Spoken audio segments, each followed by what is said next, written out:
Bonsoir à tous et bienvenue. Comme convenu, aujourd'hui encore, nous allons aborder un thème sur les droits des femmes et des enfants. Et comme nous l'avons convenu, comme je l'ai dit, avec les 16 jours d'activisme, nous recevons chaque jour un membre de l'ONG Agir pour le droit féminin pour débattre des questions liées à la femme et aux enfants. C'est pourquoi ce soir, nous accueillons encore un autre membre qui est également chargé des questions de l'enfance au sein de l'ONG Agir pour le droit féminin et qui n'est nul autre que Fatoumata Binta Diallo. Bonsoir. Bonsoir Aïssatou et bonsoir à tout le monde. Oui, bienvenue. Merci beaucoup. Voilà, Binta, nous allons parler d'un sujet qui est très pertinent et qui actuellement qui se répercute beaucoup dans notre société. Nous allons parler de la maltraitance infantile, comme on l'entend chaque jour. Et d'abord, je vais te demander, c'est quoi la maltraitance infantile? Nous pouvons appeler maltraitance infantile toute forme de violence présentant des conséquences sur le développement psychologique, physique, sanitaire de l'enfant. C'est ce qu'on appelle la maltraitance infantile ou bien la violence des enfants. D'accord. Et quels sont les types de maltraitance infantile que nous rencontrons dans notre région? Bon, au niveau de la région administrative de l'Abbé, par exemple, nous rencontrons beaucoup de formes de violence. Mais nous pouvons citer, par exemple, les violences physiques. Parce que nous constatons des enfants qui sont battus, qui sont brûlés. Toute forme de violence physique, ça ce sont les violences physiques. On a aussi les violences psychologiques. Il y a des enfants qui sont violentés à longueur de journée, même si leur corps n'est pas touché. Par exemple, les enfants qui subissent des insultes dans les familles, des menaces, des intimidations, ou bien des enfants qui sont terrorisés dans les familles. Ça, c'est une autre forme de violence. Nous avons aussi l'exploitation des enfants. Ça aussi, c'est une autre forme de violence.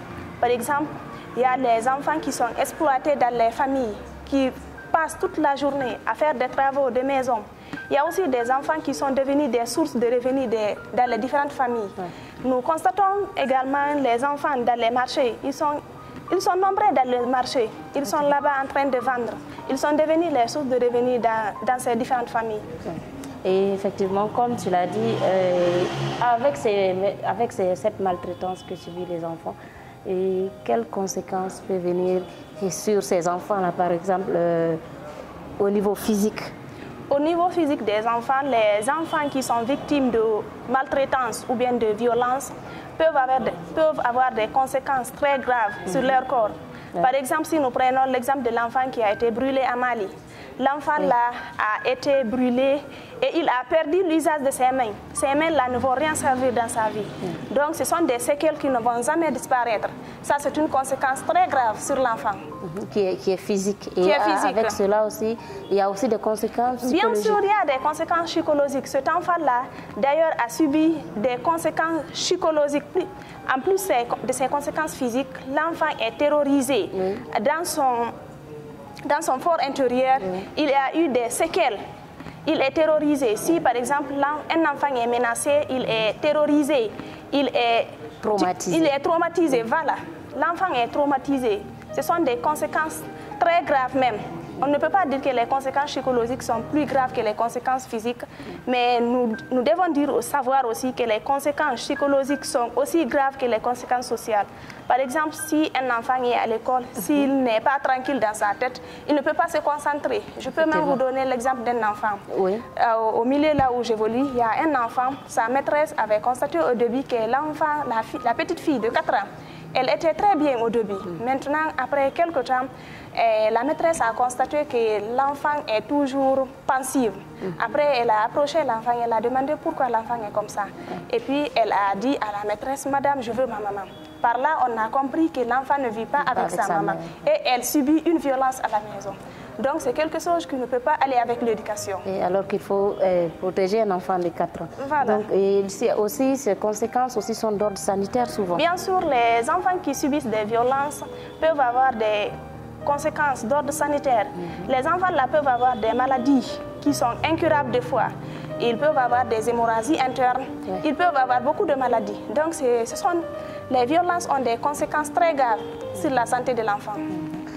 Donc, comme tu l'as dit, et comme on a eu à énumérer toutes ces violences, quelles sont les pistes de solutions qu'on peut apporter et pour un peu résoudre ce problème, même s'il ne va pas disparaître? Bon, je pense que pour mieux éradiquer ce problème ou essayer de résoudre ce problème, diminuer ce problème, nous devons commencer par la sensibilisation.